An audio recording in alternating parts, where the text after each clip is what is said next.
నమస్తే, welcome to okay TV. ప్రస్తుతం నాతో పాటు political front BC political front నుంచి బైరాన్ ఉన్నారు.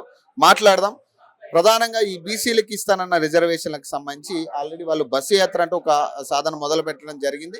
దీంతో పాటు ఏదైతే రేవంత్ రెడ్డి ఇస్తానన్న హామీలకు సంబంధించి రాబోయే మున్సిపల్ ఎన్నికలు అలాగే చైర్పర్సన్ ఎన్నికలు ఉన్నాయి కాబట్టి వీటిలో ఖచ్చితంగా మీరు ఇస్తానన్న 42% పరిమితం చేయాలి ఖచ్చితంగా అంటూ కూడా వాళ్ళు మాట్లాడుతూ ఉన్నారు. ఒకసారి మాట్లాడదాం. ప్రధానంగా ఈ మున్సిపల్ ఎన్నికలకి మరి మళ్ళీ మిమ్మల్ని 30%, 27% పరిమితం చేసే ప్రయత్నం జరుగుతూ ఉంది. ఏం చెప్తారు? రాబోయే మున్సిపల్ ఎన్నికల్లో బీసీలకు 42% అమలు చేసిన తర్వాతనే ఎలక్షన్లో పోతానని చెప్పినటువంటి ఈ యొక్క కాంగ్రెస్ రేవంత్ రెడ్డి ఇవాళ అమలు చేయకుండానే పోయేటటువంటి ఎలక్షన్ల నగరం మోగించారు.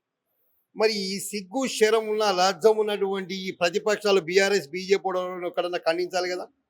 42% ఇస్తాను రేవంత్ రెడ్డి, నువ్వు బీసీలను మోసం చేసినావని ప్రతిపక్షాలుగా బీజేపీ బీఆర్ఎస్ నుంచి ఏ ఒక్క ఎమ్మెల్యే కానీ ఎంపీ కానీ వాళ్ళ కార్యకర్తలు కానీ వాళ్ళ స్పోక్స్ పర్సన్ కానీ వాళ్ళ పార్టీ నుంచి కూడా కనీసం స్పందన లేదంటే ఈ ముగ్గురులో ఎవ్వరికి కూడా బీసీలకు రిజర్వేషన్లు ఇవ్వడానికి ఇష్టం లేదు. బీసీలకు రిజర్వేషన్స్ ఇస్తే ఈడ వెల్మ రాజ్యం, రెడ్డి రాజ్యం, ఈ బ్రాహ్మణుల యొక్క ఐడియాలజీ రాజ్యం ఏది ఉండకుండా పోతుంది.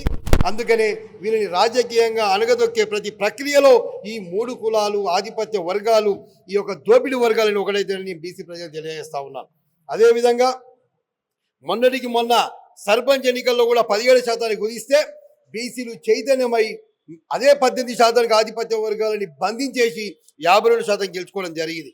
రాబోయే మున్సిపల్ ఎన్నికల్లో కూడా 62% ఉన్న బీసీలకు 31% చైర్మన్లలో 28% కార్పొరేషన్ కౌన్సిల్ ఎట్లు ఇస్తారు?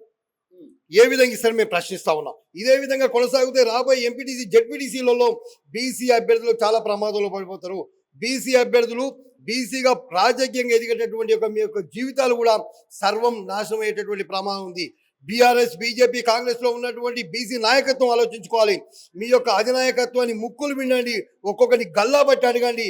మిమ్మల్ని 45 మంది రెడ్లను ఎమ్మెల్యేగా చేసుకున్నాం, 13 మంది వెలమలను చేసుకున్నాం, కమ్మలని 4 చేసుకున్నాం. మొత్తం దగ్గర 65 మంది, 119 మందిలో 65 మంది ఆధిపత్య వర్గాలను చేసుకుంటే మా బీసీలో ఓట్లు వేసుకున్నటువంటి గాడిదల్లారా ఎందుకు బీసీల గురించి మాట్లాడరు?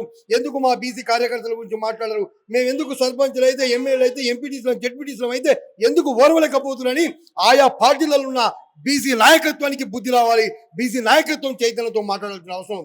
ఇవాళ నేను ఒకటే చెప్తాను, కొట్లాడి తెచ్చుకున్న తెలంగాణలో ఈ యొక్క తెలంగాణ ఆత్మనే కోల్పోయినటువంటి సందర్భం. ఈరోజు తెలంగాణ ఆత్మలో రేవంత్ రెడ్డి అనే ఒక ప్రేతాత్మలో ఆంధ్ర యొక్క ప్రేతాత్మలన్నీ రేవంత్ రెడ్డి రూపంలో చేరి తెలంగాణ ఆత్మని మింగేస్తున్నటువంటి సందర్భం. తెలంగాణలో టీఆర్ఎస్ పార్టీ జెండాలు కూల్చి టీడీపీ పార్టీ రెపరెపడాడిపిస్తున్నావు. తెలంగాణ ఉద్యమం జరిగిందే టీడీపీకి, నీ చంద్రబాబు నాయుడుకి వ్యతిరేకంగా జరిగిన ఉద్యమం. నువ్వు ఒక టీడీపీ పార్టీకి బీటింగ్గా తయారయ్యి రేవంత్ రెడ్డి ఇవాళ నువ్వు నీ బీఆర్ఎస్ ఓడి గద్దెలు, నీ కాంగ్రెస్ ఓడి గద్దెలు, నీ టీడీపీ ఓడి గద్దెలు కులగొట్టి తెలంగాణ తీసుకొచ్చుకున్నాం.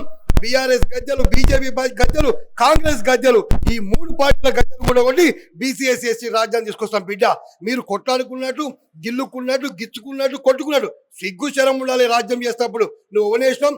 కాళేశ్వరం నుంచి 1,00,000 కోట్లు తిన్నావు కేసీఆర్, నేను జైలు వేస్తాను. వేసినావా? సిట్టు దర్యాప్తు చేసి ప్రభాకర్ రావుని పెట్టుకొని నువ్వు కేటీఆర్ని, కేసీఆర్, హరీష్ రావుని ఎందుకు వేయలే అంటే మీరు ఇక్కడ రెడ్లు వెలమలు ఆధిపత్య రాజకీయ కుటుంబాలు అని చెప్తున్నారు. రెడ్డి వెలమలంగానే మీరు అందరు పూసుకురావాల్సిన అవసరం లేదు. అలా కూడా అడగతింటోళ్ళు, అలా పేదవాళ్ళు, అలా ఏడ్చేటోళ్ళు ఉండు. మిమ్మల్ని అనట్లేదు, అన్ని అందరూ అనట్లేదు. ఇందులో ఉన్న ఆధిపత్య రాజకీయ కుటుంబాలు మంచి 2 ఒకటైపోయి 5 ఏళ్ళు మేము రాజ్యం చేసుకుంటాం, 5 ఏళ్ళు మీరు చేసుకోండి, మమ్మల్ని ఎవరిని కూడా జైల్లో వేయొద్దని కేసీఆర్ ఫ్యామిలీ, రేవంత్ రెడ్డి ఫ్యామిలీ ఒకటై మాట్లాడుకున్నాయి. బీజేపీతో ములాఖత్తని ఈ 3 దుర్మార్గులు కలిసి బీసీల యొక్క రాజకీయ, విద్య, ఉద్యోగ జీవితాల్ని సర్వనాశనం చేయడం కోరుకుంటు. కాబట్టి మేము బీసీ బస్సు యాత్రకు వస్తున్న మిత్రుల బీసీ పొలిటికల్ ఫ్రంట్ కన్వీనర్గా మీ బైరుశేఖర్గా పిలిపిస్తున్నాం. ఖచ్చితంగా బీసీలు ఐక్యం కానీ, ఎస్సీ ఎస్టీ సోదరులను కలుపుకోండి.